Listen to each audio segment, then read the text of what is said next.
Malapit na daw ang paghain ng patong-patong na kaso laban kay Martin Romualdez ayon kay President Bongbong Marcos. Pakinggan niyo yung pahayag niya dahil sinasabi na nga niya malapit na raw mahihain ang patong-patong na kaso laban kay Martin Romualdez na kanyang pinsan. At dumating na tayo sa punto na ayon sa Ombudsman ay malapit na ang paghain ng patong-patong na kaso laban sa dating Speaker. Masakit man sa akin ito, ngunit kailangan nating gawin ang tama. Hindi ako pangulo ng aking pamilya. Hindi ako pangulo ng aking kaibigan.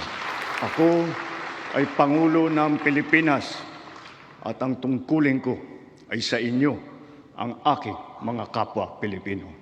Ito yung titingnan natin o abangan talaga natin kung gagawin ba talaga nila ni Pangulong Bongbong Marcos at ang Ombudsman na maghain ng patong-patong na kaso laban kay Martin Romualdez. Ito ang abangan natin kung totohanin ba nila o hindi.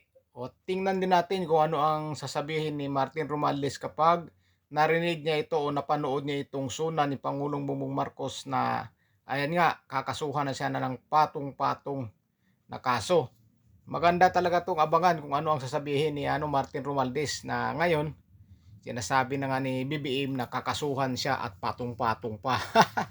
May babantayan na naman tayo sa pangako ni President Bongbong Marcos na ayon sa kanya aalisin na raw yung system loss na binabayaran ng mga consumer sa Meralco. Aalisin na raw. Kaya bantayan po natin yan kung magkatotoo yung pangako niya dito. Naalis na niya yung system loss na talagang pabigat naman talaga sa mga consumer ng Meralco. Abangan natin mga kababayan kung magkatotoo ito. Baka naman mamaya hangin na lang naman ito at hindi na naman ito maitutupad o maipapatupad sa bill ng mga kuryente sa Meralco. Malaki-laki na rin yung system loss. Malaking bagay na rin yan kung magkatotoo. Standing ovation siya dito nung sinabi niya. Grabe yung palakpakan ng mga tao na nandyan. Talagang tayuan ang lahat sa sinabi niya na tatanggalin na nga talaga yung system loss. Sana tatanggalin niya. Dahil nga yung mga kaltas dyan sa billing ng Meralco, marami. Sana magkatotoo at hindi magaya sa 20 kilos ang kilo ng bigas o 20 ang kilo ng bigas. Pero sinabi niya dito, marami pa raw ang 20 kilo ang bigas sa mga kadiwa store. Ewan ko lang kung nakakarating sa ibang probinsya itong sinasabi niyang kadiwa store na 20 ang kilo ng bawat kilo ng bigas ay 20 sa mga kadiwa store. Nasa inyo na kung nakarating ba yan sa inyo o mayroon dyan sa inyo mga kadiwa store para magbinta ng 20 ang kilo ng bigas. Ewan ko lang kasi dito sa amin wala akong nakita dito na may kadiwa store na dito malapit sa amin wala akong nakita na may nagtitinda na 20 ang kilo ng bigas. Ewan ko lang dyan sa inyo kung may nakikita kayo dyan na may mga kadiwa store na nagtitinda ng 20 ang kilo ng bigas. Grabe mga sinasabi ni President Marcos kaso naiglip ako, nakatulog ako.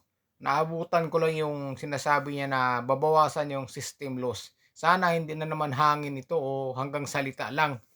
Baka mamaya kung kailan matutupad man yan, baka kung kailan. Dahil sabi naman niya, mamadaliin talaga. Sa baga, iano na niya kaagad. Pero tingnan natin, malay natin magkatotoo. Sana magkatotoo. Kapag hindi naman kasi magkatotoo yan, sigurado magagalit ang taong bayan.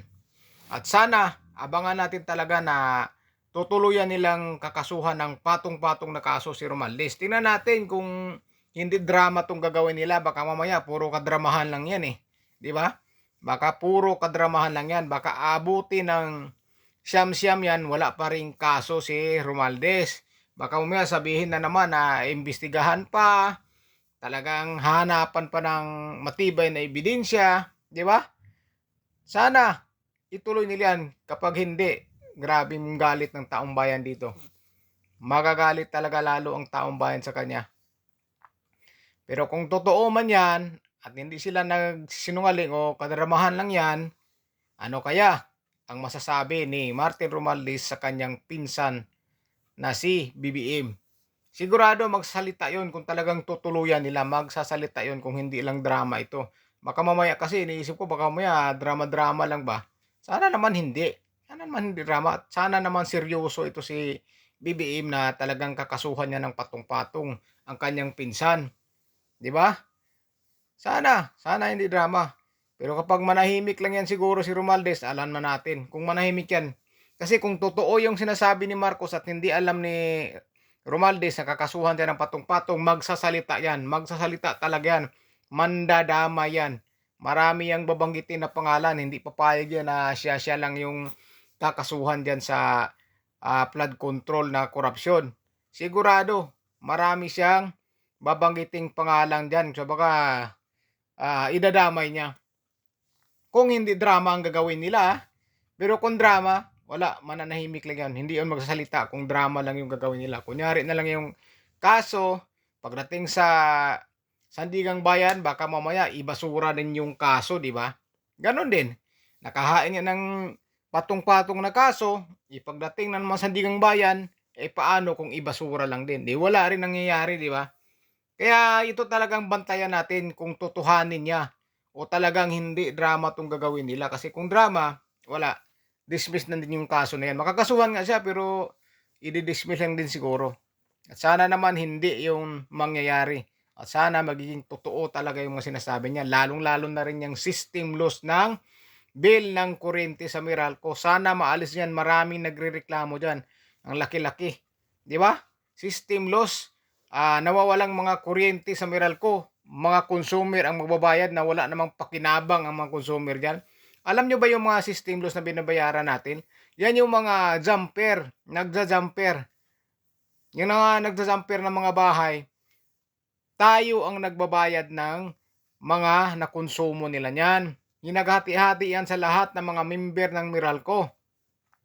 Siyempre, kung napakadaming nagja-jumper, malaki-laki yung mawawalang kuryente dahil hindi naman dumadaan yon sa mga metro. Sana talaga gagawin ni Pangulong Marcos yung sinabi niya ngayon. Dahil maganda din naman. Maganda rin yun. Malaking bagay na rin yun kung may system loss ka dyan na kasama sa bill mo ng mga 200, 300, 150, malaking bagay na rin yun sa loob ng isang buwan, di ba? Malaking bagay na yun. Kaysa naman na wala o nandyan lang yan. At sana nga, yung pangako na yan, si Kiko, yun ang itsura ng Kiko, antok na antok na yan, pinipigilan lang. Kiko. Tingin ko, hindi yan naniniwala Sinasakyan lang yan si Presidente Marcos Alam niyo naman yun si Kiko Pangilinan, ayaw niyan sa mga Marcos, diba noon? Sabi nga niya dapat hukayin daw yung nasa libingan ng bayani, yung tatay ni Presidente Marcos, hukayin daw. Ngayon, kumakampi-kampi kunyari kay Presidente Marcos para kay BP Sara Duterte. Dahil BP Sara Duterte, ayaw nila na magiging Pangulo. So yun lang po mga kaibigan ko, mga kababayan. Abang-abangan natin o bantayan natin talaga yung mga pangako ni Pangulong Bongbong Marcos na patong-patong na kaso laban kay Romualdez at yung system loss ng bill sa Meralco. Bantayan natin yan. Baka mamaya puro hangin lang din yan. At saka yung kay Romualdez baka puro drama lang yan at sana huwag naman.